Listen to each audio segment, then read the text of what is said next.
In the 41st millennium, there are no heroes, only survivors. The Imperium of man grinds its citizens into paste across a million worlds, feeding the war machine that keeps humanity clinging to existence. On the trench world of Vorga Prime, where Chaos cultists and Imperial Guard have been locked in a meat grinder for 17 months, one more body shouldn't have mattered. But when that body refused to stay dead, everything changed. If you crave stories of cosmic collisions and warriors who refuse to break, smash that subscribe button. The Emperor protects those who bear witness to the unkillable in the dark millennium. The artillery barrage had turned the sky orange. Sergeant Corvin of the 291st Cadian pressed his face into the mud of the trench, tasting promethium residue and something metallic that might have been blood. The cultists were coming again. They always came again. Lasfire crackled overhead, and someone down the line was screaming for an apothecary. Standard night on Vorga Prime. Then, reality tore.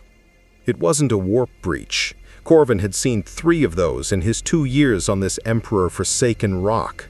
Those came with the smell of copper and madness, with tentacles and geometry that made your eyes bleed. This was different. The air simply split, like cloth catching on barbed wire, and something fell through. Someone. The figure hit the trench floor hard enough to crack duckboards. Corvin's lasgun was up instantly, the stock pressed against his shoulder, sight aligned on center mass. The man, if it was a man, wore strange clothing, brown leather jacket, dark pants, boots caked in mud that definitely wasn't from Vorga Prime. No flak armor, no aquila, no regimental markings. "Identify yourself," Corvin barked.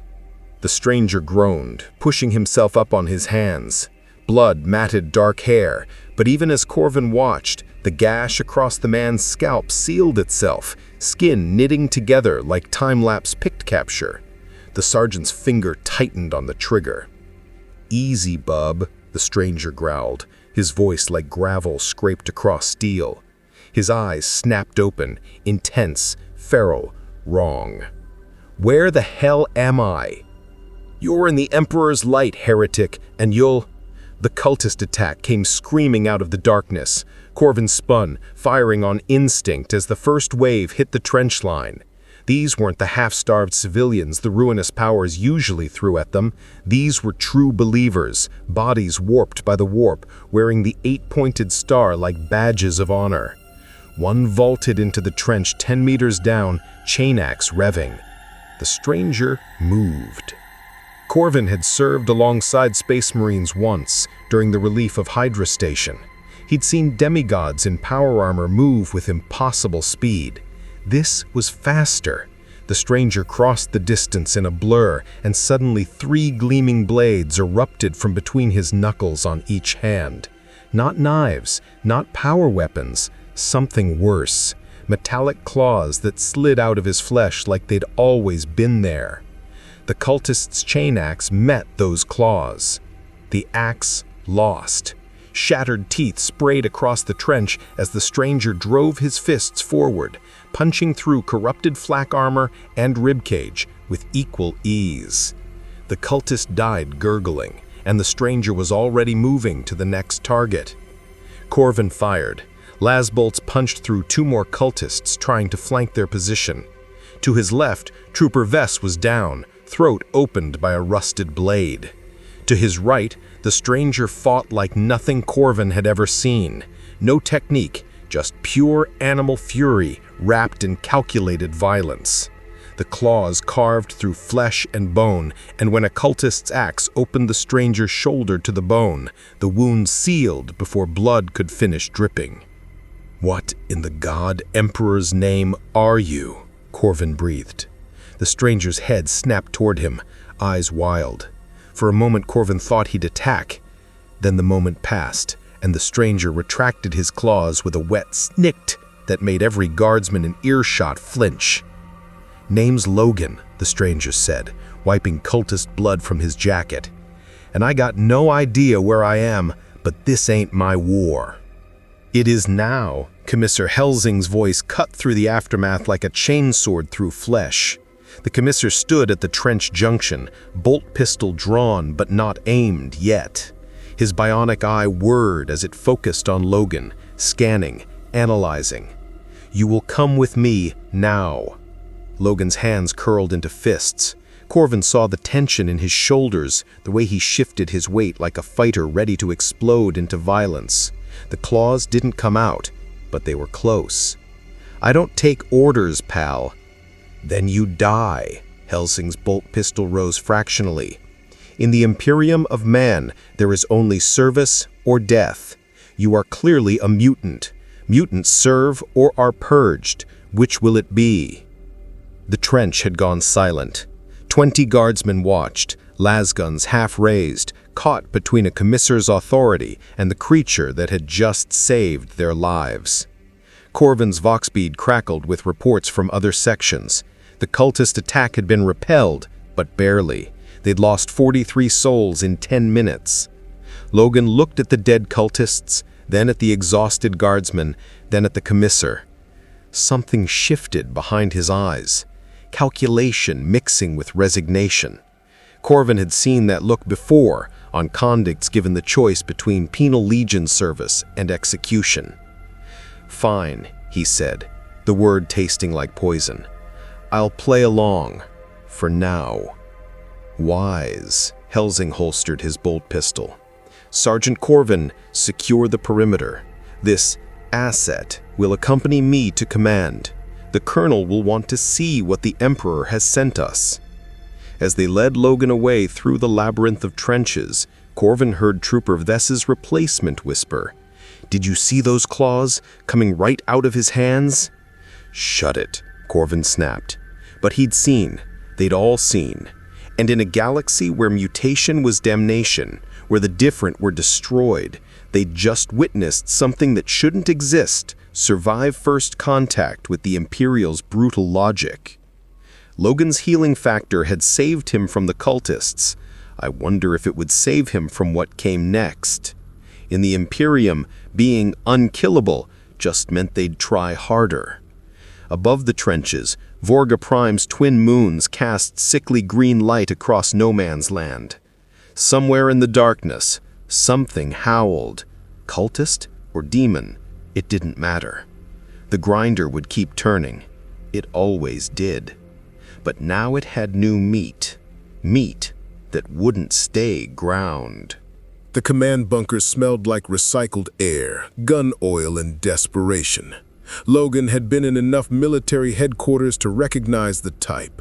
Officers sending men to die from relative safety, surrounded by maps that turned human beings into numerical abstractions. The Imperium just did it with more skulls as decoration. Colonel Dravius looked like he'd been carved from the same granite as the bunker walls. Augmetic jaw, bionic left arm, 3 service studs drilled into his forehead, marking 30 years of warfare. He studied Logan the way a butcher studied livestock. "Commissar Helsing reports you emerged from nowhere, killed 7 cultists in hand-to-hand combat, and possess a regenerative ability that borders on heretical." Dravius's natural eye narrowed. "Explain yourself, mutant." Logan leaned against the bunker wall, arms crossed. The shackles they'd tried to put on him lay in pieces on the floor. Adamantium didn't care about Imperial metallurgy. "I was fighting my own war. Something grabbed me, threw me here. That's all I know." "A warp phenomenon." The third voice belonged to a woman in the red robes of the Adeptus Mechanicus. Tech Priest Sigma 7 approached with the clicking did of someone more machine than flesh. Her mechadendrites extended toward Logan like metal serpents, scanning. His molecular structure resists auger analysis. The metal in his skeleton is unknown to our databases. This is either Xenos technology or... She paused, vocal synthesizer crackling. Something else entirely. "Can we use him?" Dravius asked bluntly. "Define use, Colonel." Helsing stood at attention, bolt pistol never far from his hand. "He's a mutant. The departmental munitorium has clear protocols for I don't give a damn about protocols, Commissar. Dravius slammed his bionic fist on the tactical table, making picked screens flicker. I've got 17,000 guardsmen holding a front that needs 50,000. The cultists receive reinforcements through that warp rift in Sector 7 every night. The Astartes aren't coming. The Navy isn't coming. It's just us and the grinder. He pointed at Logan. If the Emperor dropped this creature into my lap, I'll use him until he breaks or we win, whichever comes first. Logan's lip curled. I ain't nobody's weapon, bub. You are whatever I designate you to be. Dravius's voice dropped to permafrost temperatures. You want to survive in the Imperium? You follow orders. You kill our enemies. You die when and where I tell you to die. Commissar Helsing will ensure compliance. The Commissar's hand drifted to his bolt pistol. Logan's claws slid out with that distinctive snikt, gleaming in the bunker's lumens. 6 blades of impossible metal, each one designed to kill. The stare-down lasted 5 heartbeats. Colonel, Sigma-7 interjected. Preliminary scans suggest his regenerative capability operates at a cellular level. Conventional weapons would prove ineffective. Even bolt rounds would... I get it, Tech Priest. Dravius didn't break eye contact with Logan. He's hard to kill, but nobody's unkillable. The question is whether he's useful before we have to find out how hard. Logan retracted his claws slowly. Not submission, calculation. He'd survived 2 centuries by knowing when to fight and when to fade. This wasn't his universe. These weren't his people. And something told him that the Imperium's definition of purge the mutant wasn't just words. What do you want? Logan asked. Sector 7, the warp rift. Dravius activated the hololith projector. A 3-dimensional battlefield materialized above the table. Trenches, razor wire, no man's land pockmarked with craters. At the center, a swirling purple wound in reality. The cultists are summoning something.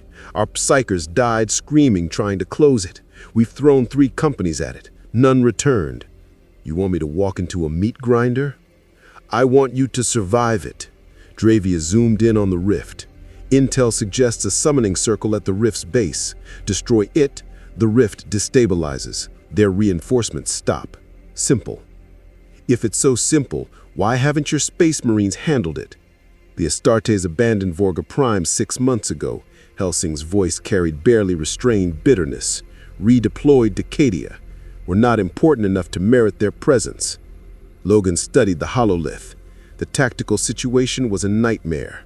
Overlapping fields of fire, blessed kill zones, and the rift itself pulsing with energies that made his enhanced senses scream mornings. He'd stormed beaches, assaulted fortresses, fought in every major war since the 1800s. This looked worse than all of them combined. What's the catch? The catch, Sigma-7 said, is that our preliminary scans detect massive demonic presence near the rift. Entities from the Imperium. Your regenerative ability may prove problematic in their presence. Speak plain, Tech Priest. Demons don't just kill flesh. They corrupt it, twist it. Your healing factor might try to repair damage that shouldn't be repaired. The pain would be theological. Logan had fought demons before. Mephisto, Blackheart, a dozen Hell Lords who thought his soul was worth claiming. He'd always healed, always walked away. But something in the Tech Priest's tone made his healing factor itch with unease. I've dealt with demons. Not these demons, Helsing said quietly. The ruinous powers don't follow your universe's rules. What they touch stays touched. A Vox operator burst into the bunker, saluting hastily. Colonel, Sector 4 is reporting movement. Mass cultist formation heading for the trenches. Estimated 3,000 hostiles. Deploy reserve companies. Standard suppression pattern. Dravius turned back to Logan. You have 2 hours to decide. Fight for us, or the Commissar executes you for mutation and we burn the body. There is no third option in the Imperium. Logan's hands clenched. Every instinct screamed to gut these bastards and disappear into whatever passed for wilderness on this rock. But he'd seen the cultists, seen the corruption. And despite everything, despite the Imperium's brutality and fascism wrapped in religious fervor, they were fighting something worse. He'd always been good at picking the lesser evil. I'll do your suicide mission, but after that we talk terms. I ain't signing up for your crusade. Terms, Dravius almost smiled. In the Imperium, mutant, we don't negotiate terms, we grant mercy. Remember the difference. As they escorted Logan to the staging area, Helsing fell in beside him. The Commissar's bionic eye whirred, focusing and refocusing. "You're afraid of us," Helsing observed. "Good. Fear is the Emperor's gift to the intelligent.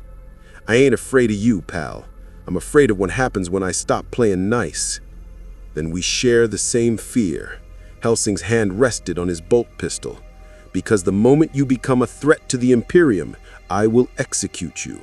Your healing factor means I'll simply keep executing you until something sticks. Service or death. Those are your options. Choose wisely." Logan said nothing. He'd heard variations of that speech from every authoritarian regime he'd ever fought against.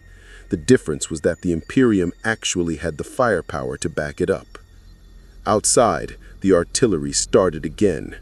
The grinder was calling for more meat. No man's land on Vorga Prime stretched 3 kilometers of pure hell. Logan crouched in the forward trench, watching through the pre-dawn darkness as flares cast dancing shadows across terrain that had been chewed, digested, and vomited back up by months of warfare. Razor wire tangled in patterns designed by madmen, craters deep enough to swallow tanks, the skeletal remains of something that might have been a chimera transport, now just rusted metal and old ghosts. "You'll move with Fire Team Theta," Helsing said, handing Logan a rebreather mask. "The cultists use chlorine gas in Sector 7. Your healing factor won't help if your lungs are melted slag." Logan took the mask, turning it over in his hands. Crude technology compared to what he was used to, but functional. "What about the rest of the team?" "Expendable." Helsing's bluntness could have cut ceramite.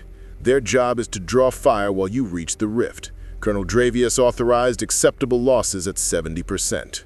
70% of the team dies, and that's acceptable. "Welcome to the Imperial Guard." Sergeant Corvin appeared from the darkness, face painted with ash, las gun slung across his back. Behind him, 9 more guardsmen, Fire Team Theta. They looked at Logan with expressions ranging from hope to horror. "We've done worse odds, mutant. At least this time we've got something that won't die easy watching our backs." Logan studied each face. Young, old, male, female, all marked by the particular exhaustion of soldiers who'd seen too much. One woman had a nasty scar across her throat, Vox operator who'd survived a cultist blade. A kid who couldn't be more than 17 clutched his las gun like a religious icon. They were meat for the grinder, and they knew it. "Listen up," Logan said, his voice carrying the weight of 200 years of battlefield experience. "I've done this dance before. You follow my lead, you keep your heads down, and maybe we all walk out of this." "The mutant gives orders now?" Trooper Mendak sneered, checking his plasma pistol's charge. "I don't take commands from—" Corvin's fist caught Mendak's in the solar plexus. "You take orders from whoever keeps you alive, Trooper. The Emperor sent us this weapon. We use it or we die. Questions?" "No questions." The assault began at 0400 hours. Artillery hammered the cultist positions with Earthshaker rounds, each impact sending geysers of dirt and body parts skyward. Logan vaulted over the trench lip, Fire Team Theta following in a ragged line. The rebreather mask filtered out most of the promethium stench, but Logan's enhanced senses still caught the underlying rot, bodies left too long in the sun, corruption that went deeper than simple death. They made it 200 meters before the cultists returned fire. Las bolts from stolen Imperial weapons cut the darkness, stitching patterns across no man's land. Logan's healing factor saved him from 3 hits that should have dropped him, 1 through the shoulder, 2 through the abdomen. The wounds burned with a heat that felt wrong, like the energy itself was tainted. He pushed through, claws extended, covering ground in long predatory strides. "Contact left!" Corvin's shout came too late. A cultist firing position Logan had missed opened up with a heavy stubber, the weapon's roar drowning out everything else. The kid with the las gun, Trooper Vess, his name was Vess, took the first burst across the chest. Flak armor saved him from instant death, but not from the broken ribs and punctured lung. He went down screaming. Logan changed direction mid-stride, angling toward the stubber nest. Claws met sandbags, then flesh, then bone. The cultist gunner died trying to understand how something could move that fast. Logan destroyed the weapon with a few savage strikes, then turned back to the squad. Corvin was dragging Vess toward a crater, the Vox operator providing covering fire. He counted 8. They'd already lost 2. 1 to the las fire, 1 to something he hadn't seen. The Emperor's acceptable losses were mounting fast. "Keep moving," Logan barked. "We stop, we die." The rift loomed ahead, a purple wound that made his healing factor recoil in disgust. It pulsed with energies that had no business existing in three-dimensional space, and as they approached, Logan saw what Sigma-7 meant about daemons. They weren't physical, not exactly. They phased in and out of reality like photographs overlapping, all claws and teeth and geometries that made his eyes water. One lunged at Mendax, and the trooper's plasma pistol spoke with superheated authority. The daemon screamed, a sound that came from everywhere and nowhere and dissipated into purple smoke that smelt like burning copper. "Plasma works!" Mendax shouted, firing again at a second daemon materializing from the rift. "The Omniscius blesses us!" Then a third daemon got through Mendax's guard and laid a claw across his face. Logan had seen men die 1,000 ways. He'd never seen anything like this. The corruption spread from the wound like living shadow, tendrils of purple-black energy burrowing under Mendax's skin. The trooper's scream started human and ended somewhere else entirely. His face twisted, skin bubbling, eyes bleeding tears that hissed when they hit the ground. Logan's claws took Mendax's head off in one clean strike, mercy killing. The body hit the ground and kept twitching, the corruption trying to animate dead flesh. "Emperor, preserve us," Corvin whispered. Logan felt it then. His own wounds from the earlier las bolts weren't healing right. The flesh knitted together, but underneath something squirmed. The tainted energy in the weapons was trying to take root, and his healing factor was doing exactly what Sigma-7 predicted, trying to repair damage that shouldn't be repaired. The pain was exquisite, like his cells were at war with themselves. "Logan," the Vox operator pointed at his shoulder. "Your wound! Something's moving under the skin." He looked down, saw the purple-black tendrils spreading from the las bolt entry point. His healing factor was fighting them, burning them out, but it was a war of attrition. Every second that corruption stayed in his system was agony that would make crucifixion look gentle. "How close are we?" Logan growled through his gritted teeth. 50 meters to the summoning circle," Corvin checked his auspex. "But the demons, there's dozens of them between us and the target." Logan's claws gleamed in the rift's purple light. The pain was transcendent, his healing factor screaming warnings his conscious mind couldn't quite process. The end material wanted in. It wanted to twist him, corrupt him, make him something other than what he was. And the only thing stopping it was moving fast enough that the corruption couldn't take root. "Then we go through them," Logan said. "All of you, lay down suppressing fire, plasma, las, everything you've got. I'll clear a path." "That's suicide," Corvin said. "Bub, I've been dead before. Didn't take." Logan's healing factor flared, burning out another tendril of corruption at the cost of pain that would have rendered any normal man catatonic. "Now light 'em up." Fire Team Theta opened fire. 6 las guns, 1 plasma pistol, and 1 melt-a-gun, singing their chorus of destruction. Daemons shrieked and dissipated, but more poured from the rift, drawn by the violence and the feast of souls. Logan ran into hell itself, claws first, healing factor burning like a star, every step taking him closer to either salvation or damnation. In the 41st millennium, they were often the same thing. Behind him, Trooper Vess died quietly in the crater, whispering the Emperor's prayer.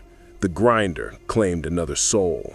The summoning circle was a blasphemy given form.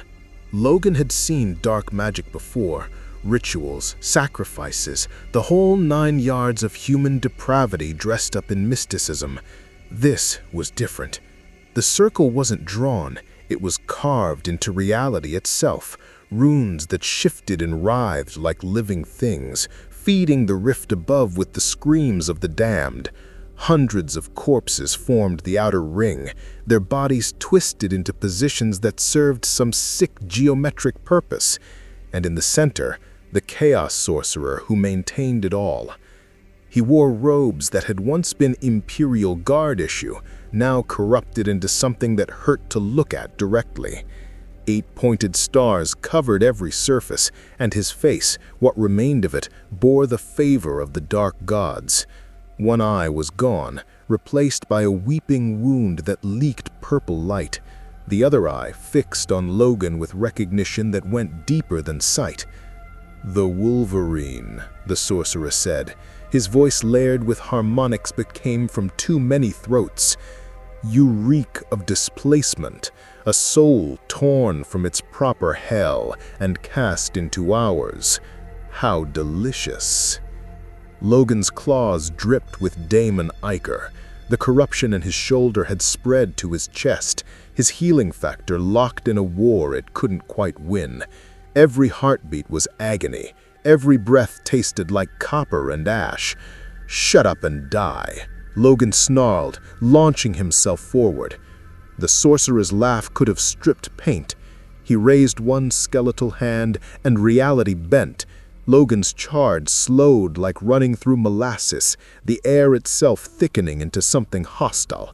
Warp energy crackled across his skin, seeking purchase, trying to worm its way past his healing factor's defenses. Behind Logan, Fire Team Theta took up positions in the ruins of a manufactorium. Corvin coordinated fire, lasbolts punching through cultists that poured from side passages. The Vox operator called for artillery support that would never come. They were alone, cut off, exactly where the Imperium always left its soldiers. "You cannot stop the summoning," the sorcerer continued, gesturing at the rift. "The veil grows thin, my master's hunger for this world. Your Imperium is a rotting corpse pretending at life. We offer transformation, evolution, freedom from the chains of the false emperor." Logan pushed through the thickened air, inch by agonizing inch. His healing factor flared white-hot, burning corruption out of his system at a cost that made his vision blur. "I've heard that speech before. Different words, same bullshit. You want power, you want to be special, and you're willing to sacrifice everyone else to get it." "Sacrifice?" The sorcerer's remaining eye widened in mock surprise. "I offer them ascension. The Imperium offers only grinding servitude and meaningless death. Which is the greater evil, Wolverine?" The question hit harder than any warp bolt. Logan had seen the Imperium's methods, the casual brutality, the commissars executing soldiers for cowardice, the billions fed into the war machine like cordwood into a furnace. He'd fought fascism in every iteration across 2 centuries, and the Imperium was fascism perfected, distilled to its purest essence. But he'd also seen what chaos offered. The cultists weren't free. They were enslaved by different masters, their bodies and souls twisted into weapons for entities that viewed them as amusing playthings.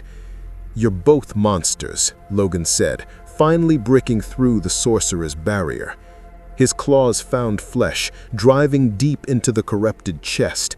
The sorcerer screamed, but it was laughter wrapped in agony. Purple energy erupted from the wound, washing over Logan like acid. His healing factor tried to compensate, tried to repair damage that rewrote his cellular structure on a fundamental level. Bones cracked and reformed, muscles tore and reknitted. His nervous system lit up with pain that transcended physical sensation and became something spiritual. "You see it now, don't you?" the sorcerer gasped, purple blood bubbling from his mouth. "The warp wants you. Your healing factor makes you perfect clay for the gods to reshape. Every wound you take in this realm feeds them. Every moment of agony is prayer. You are ours, Wolverine. You just don't know it yet." Logan ripped his claws free and drove them through the sorcerer's skull. The body collapsed, but the damage was done. The corruption in Logan's system had spread to his lungs, his heart, his brain. His healing factor fought back with everything it had, burning so hot that steam rose from his skin. The war between mutation and corruption turned his body into a battlefield. "Logan," Corvin's voice cut through the haze. "The circle, it's still active. Killing the sorcerer wasn't enough." Logan looked at the ritual circle, his vision doubling. The runes still pulsed with power, feeding the rift. He'd killed the maintainer, but the geometry itself sustained the portal now. It would take hours to decipher the pattern, to find the weak points, to dismantle it properly. They had minutes before demons overwhelmed their position. Through the pain and corruption, Logan's enhanced senses caught something. The corpses forming the outer ring. They weren't just decoration. They were anchors. The ritual fed on death, used it as fuel. The summoning circle was a machine that ran on suffering. And if there was one thing Logan understood, it was machines built on suffering. You didn't dismantle them carefully. You broke them. "Everyone fall back," Logan shouted, staggering toward the corpse ring. His healing factor had burned out most of the corruption, but the cost left him barely standing. "Get to cover, now!" "What are you doing?" Corvin demanded. Logan didn't answer. He started tearing through the corpses, claws shredding the ritual anchors. Each body he destroyed caused the circle to destabilize, runes flickering and screaming. The rift above pulsed erratically. Demons half-materialized, shrieking as they were pulled back into the Imperium. Then he reached the third body and discovered Colonel Dravius's real plan. The corpses were wired. Demolition charges, enough to level half of Sector 7. They'd been here the whole time, hidden under the ritual's corruption. This wasn't a mission to destroy the summoning circle. It was a mission to deliver a living detonator. Someone who could survive long enough to reach the center and set off charges that would collapse the entire area, sealing the rift under tons of rubble. Someone unkillable. "That son of a bitch," Logan whispered. Then louder, "Corvin, get your people out. This whole area is about to blow." "What?" Corvin's face went pale. "The charges. The colonel told us they'd been removed after the last assault failed." "The colonel lied." Logan's laugh was bitter. "Of course he lied. I'm expendable. You're all expendable. He sent us here to die closing this rift, and he didn't even have the guts to tell us straight." Fire Team Theta stood at the edge of the summoning circle, lasguns still raised against the demon horde. 5 soldiers remained. 5 out of 10. The Emperor's acceptable losses were running right on schedule. "We can disarm the charges," the Vox operator said, already moving toward the nearest corpse anchor. No time. Logan could see the demons massing for another assault, drawn by the destabilizing rift. "You got maybe 2 minutes to clear the blast radius. Move." "What about you?" Corvin asked, though his eyes said he already knew the answer. Logan's healing factor had finally won its war, burning out the last of the corruption. His body was whole again, ready to be broken. "I'll survive. I always survive. That's my gift and my curse. Now get the hell out of here before I throw you out myself." Corvin saluted. Not the crisp Imperial salute, but something older, more human. Respect between soldiers. "The Emperor protects, mutant." "Yeah, sure he does." Fire Team Theta ran. Logan waited until they'd cleared the Manufactorum ruins, then turned back to the summoning circle. The demolition charges were on a pressure release trigger. Remove the weight of the corpses and the whole thing blew. Elegant. Brutal. Exactly the kind of plan the Imperium would devise. He started removing corpses. 1, 2, 3. The demons charged, sensing prey. Logan's claws met them, holding the line with pure savage fury. 5 corpses. 7. The charges hummed with building energy. 10 corpses. The pressure release clicked.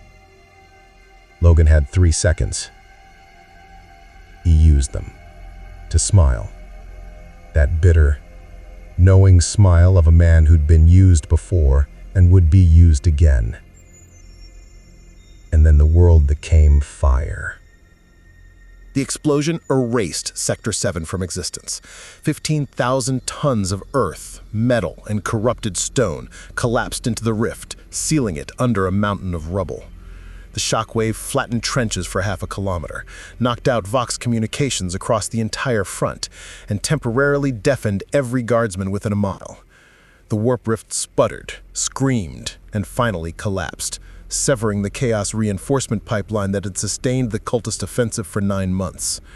Colonel Drevius declared it a glorious victory for the Emperor. Fireteam Theta received commendations. Commissar Helsing filed a report confirming the mutant's death in service to the Imperium. They were wrong. Logan woke up 3 days later, buried under 20 meters of debris. His healing factor had kept him alive through the explosion, the crushing weight, the suffocation, and the slow, agonizing process of digging himself out with broken claws and shattered bones that reset themselves over and over. When he finally clawed his way to the surface, the battlefield had moved on. The trenches were empty, the cultist positions abandoned. The war had shifted to some other sector, some other planet, feeding the endless grinder that was the 41st millennium.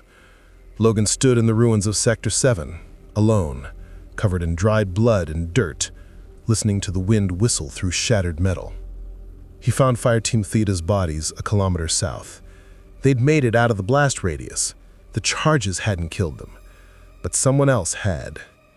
Logan's enhanced senses read the scene like a book written in blood, the execution-style bolt wounds, the way the bodies had been arranged in a line, the single shell casing left deliberately in view, Commissar rounds, Helsing's signature. Corvin lay face down, hands bound behind his back. The Vox operator beside him, throat opened by a chainsword. All 5 survivors of the mission, executed. Logan found the report in Corvin's pocket, stained with blood but still illegible. Witnessed unauthorized mutation in Imperial asset. Recommended immediate sanction. The Emperor protects. They'd seen too much, known too much. The Imperium didn't tolerate witnesses to its convenient lies, and Fireteam Theta had learned that Logan's mission was always meant to be one way. So Helsing silenced them, cleaned up the loose ends, and filed his paperwork. Logan's claws extended slowly. The rage that built in his chest was old, familiar, the same fury that had sustained him through 2 centuries of betrayal and loss. He trusted them. Not completely, never completely, but enough to fight beside them, and the Imperium had murdered them for that trust. He could find Helsing, track him down, make him pay. The Adamantium claws could punch through ceramite armor, and Logan's healing factor meant he could walk through an entire company to reach the Commissar. He'd done it before, in other wars, other timelines. One man against an army, fueled by righteous anger. But then what? Kill Helsing, and another Commissar would take his place. Kill Drevius, and another colonel would assume command. The Imperium was a machine, too large to break, too vast to fight, grinding forward on the corpses of its own soldiers. Logan had fought fascism. He'd never won, just survived long enough to watch it collapse under its own weight. He didn't have centuries to wait in the 41st millennium. Logan buried Fireteam Theta in the ruins of Sector 7. No ceremony, no prayers to the Emperor they'd died serving. Just deep graves far enough from the summoning circle's corruption that their bodies might rest clean. He carved their names into a piece of shattered plasteel. Corvin, Vess, Mendax, all of them, and drove it into the ground like a headstone. "You deserved better," Logan said to the graves. "You all deserved better." Then he walked away from the trenches, away from the Imperium's war, heading into the wastes of Vorga Prime. His healing factor had burned out the last traces of warp corruption, leaving him whole, but changed. He'd felt the immaterial's touch, understood how thin the barrier between reality and damnation really was in this universe. His mutation, the gift that made him unkillable, was both armor and vulnerability here. The Warp wanted him, Chaos wanted him, and the Imperium wanted to use him until he broke. None of them would get what they wanted. 6 months later, reports began filtering through Imperial intelligence networks. A wild man in the frontier sectors fighting cultists and defending settlers with claws that came from his hands. He wore no uniform, swore allegiance to no faction, and disappeared before Imperial forces could apprehend him. Some called him a guardian spirit. Others called him a mutant abomination. The Inquisition opened a file. Asset designation Omega-7. Status rogue. Threat level undetermined. Logan didn't care about the reports. He'd found his purpose in the 41st millennium, not serving the Imperium's grinding machine, not fighting for the Emperor's glory, but doing what he'd always done. Protecting people who couldn't protect themselves. Fighting monsters whether they wore 8-pointed stars or Aquila badges. Being the best at what he did, even when what he did wasn't very nice. The galaxy was vast, full of wars and horrors beyond counting. Logan had survived 200 years of Earth's conflicts. He'd survived the 41st millennium too, on his own terms, answering to nobody. On a frontier world called Tanith's Gate, a settlement under cultist siege heard the sound of claws in the darkness. The cultists died screaming. The settlers found only tracks leading into the wilderness and a message carved into a burned chapel wall. The Emperor protects, but tonight, so did something else. Inquisitor Covenant of the Ordo Hereticus read the report with growing concern. An unkillable mutant with no loyalty to the Imperium, operating independently across multiple sectors, interfering in sanctioned operations. It was only a matter of time before he became a threat rather than a curiosity. She dispatched 3 hunter-killer teams to bring him in. None returned. Logan kept moving. The 41st millennium was everything he'd feared and worse, an authoritarian nightmare where humanity's worst impulses had calcified into doctrine, where mercy was weakness and compassion was heresy. But it was also familiar in the ways that mattered. The Imperium wasn't the first empire he'd fought, and it wouldn't be the last. He'd learned the lesson in the trenches of Vorga Prime. In this dark future, there were no heroes, only survivors. And Logan had always been good at surviving. Somewhere in the eastern fringe, a Tau commander received reports of a human warrior with metal claws disrupting a chaos incursion. The commander filed it under potential diplomatic asset and moved on to more pressing matters. Somewhere in the webway, an Eldar Farseer saw a thread in the skein, a soul displaced from its proper timeline burning with potential futures. She whispered a warning to her craft world. The Wolverine walks between fates. Do not let him choose ours. And somewhere in the Eye of Terror, a demon prince of Khorne felt the echo of violence from a soul that had tasted damnation and rejected it. He smiled with a mouth full of brass teeth and marked Logan for future attention. The 41st millennium had a new player. He didn't want to save it, didn't want to rule it, didn't even particularly want to survive it.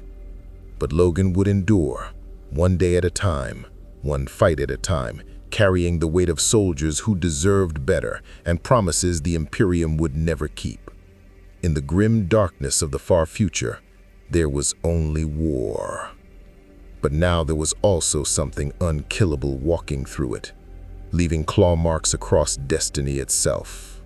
Logan's arrival in the 41st millennium proved what the Imperium feared most, that its absolute authority could be challenged by something it couldn't kill, couldn't corrupt, and couldn't control. He became a ghost story whispered in frontier worlds, a legend among soldiers who'd lost faith in the Emperor's protection, and a warning from the Inquisition about the dangers of unregulated mutation. But he also became something else. Proof that even in the darkest future imaginable, individual choice still mattered. He'd rejected the Imperium's grinding servitude, resisted Chaos's seductive promises, and carved out his own path through a galaxy designed to break anyone who tried. Fireteam Theta's graves remained in Sector 7, unmarked on any official map, but remembered by the one witness who survived. Logan carried their names with him: Corvin, Vess, Mendax, all of them.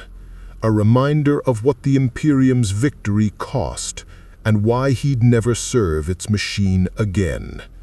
The question wasn't whether Logan could survive the 41st millennium. He'd proven that in the trenches, under the demolition charges, and in the months that followed. The real question was what kind of impact one unkillable man could have on a galaxy built on grinding billions into dust. The Imperium would learn the answer, one frontier world at a time, one settlement rescued at a time, one failed inquisitorial capture attempt at a time. Logan wasn't a hero, he wasn't a savior, but he was free. And in the 41st millennium, freedom itself was the most dangerous mutation of all. The trenches of Vorga Prime had taught him everything he needed to know about this universe. It was brutal, unforgiving, and utterly convinced of its own righteousness. But it was also fragile in ways it didn't understand, and Logan had always been good at finding the cracks in seemingly invincible empires. The Emperor protects. More stories await.